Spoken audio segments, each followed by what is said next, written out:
Slenun tung tut tung tut tlung tut tlung tut tlung tut tlung tut. Ya coba. Sowan tanpa tinimbalan iki sanak jeneng para iku sapa?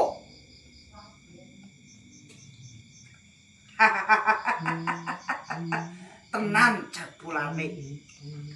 Ujaring mbok bakul sinambi wara kabeh padha ngandhake yen Pancala duwe radhangan.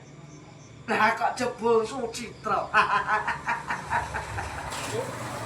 Nanging barang mukti bawa lungguh ketangkrang sila tumpang ana ing negara Pancala. Lah kok salin jaga. Kakang, yen pancen lali tak elingake, aku iki mitramu lawas. Aku Kumbayana, Kang. Kepiye kabare, Kang?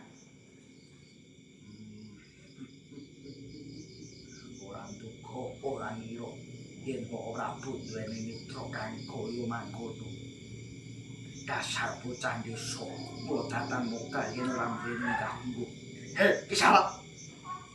Kisanak. Kisanak. Kisanak. Aja ngawu gawat. Aku ora rumangsa duweni mitra ngloro saubon, telu saurupan, nadyan saling sandangan Kaping padha kabeh suaramu sing soale lek mun jisuk si Kumbayana kurang cilik sithik.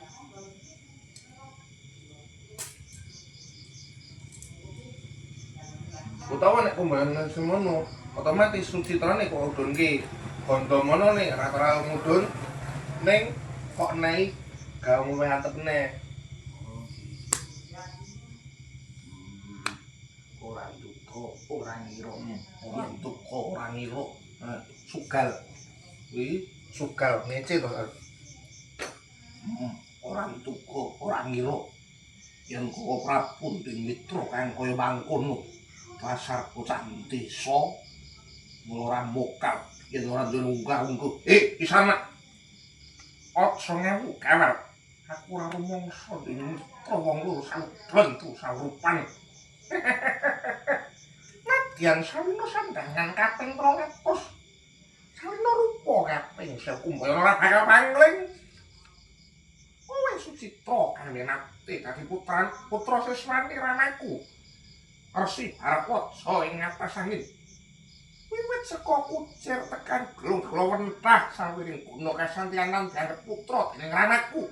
Arep minggat ning tanah Jawa lan antuk kamulyan. Bebasan kacang wali karo kulite wis Sucitra.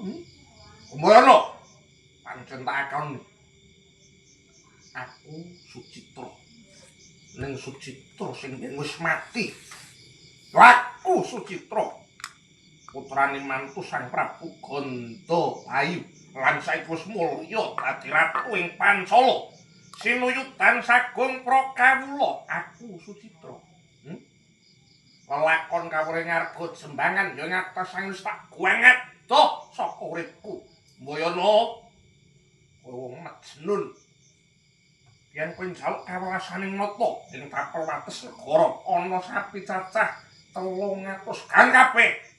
Kukuben minangka kawelasaning nata nanging dudu minangka mitraku. Ora sudi aku Sucitra. Masih syarat tenan. Iya. Ora sudi aku Sucitra. Tersinggung to dhek. Masuk dinengke sik ngono. Ora sudi aku Sucitra. Kelangan momen.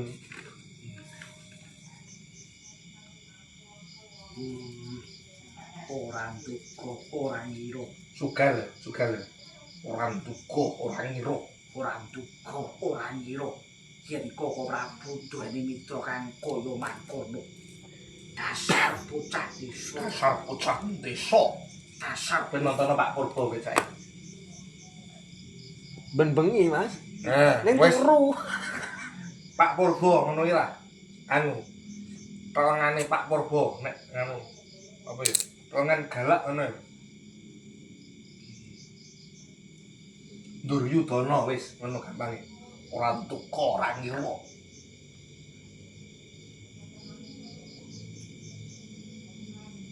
ora duka, ora ngira. Yen Koko Prabu duweni mitra kang kaya mangkono. dasar bocah ora duka ora ngira yen Koko Prabu dene mitra kang kaya mangkono. Mangkono biasa. mangkono. Ora duka ora ngira yen Koko Prabu duweni mitra kang kaya mangkono. Dasar bocah desa mula tatan mokal yen ora Padra. Dasar bocah desa ora mokal. dasar bocah desa ora mokal yen ora duweni unggahmu. Kisana aja kawur-kawur. Aku ora rumangsa duweni mitra. Aku ora rumangsa duweni mitra. Aku ora rumangsa duweni mitra wong loro saudon plus saurupan nadyan.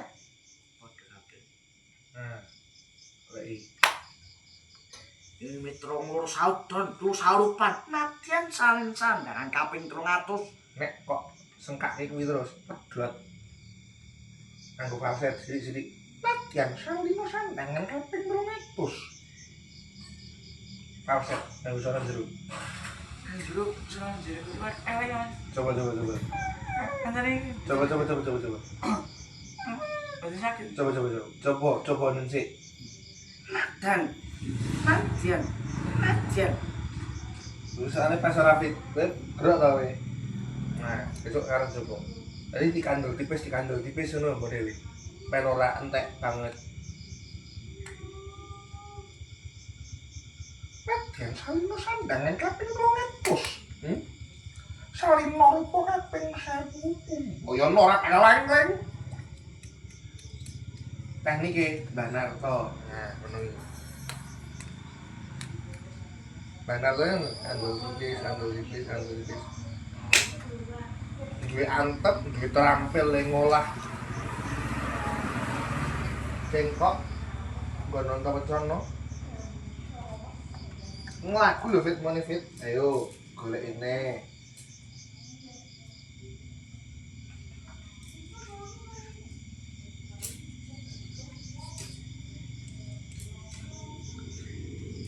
Sing anu jebul kaya ngono lho juarane. Salah siji. Nah, jenengan juri nih kok. Sing apa? Aku ora remaja ya. Oh, nggih ding buatan jenengan.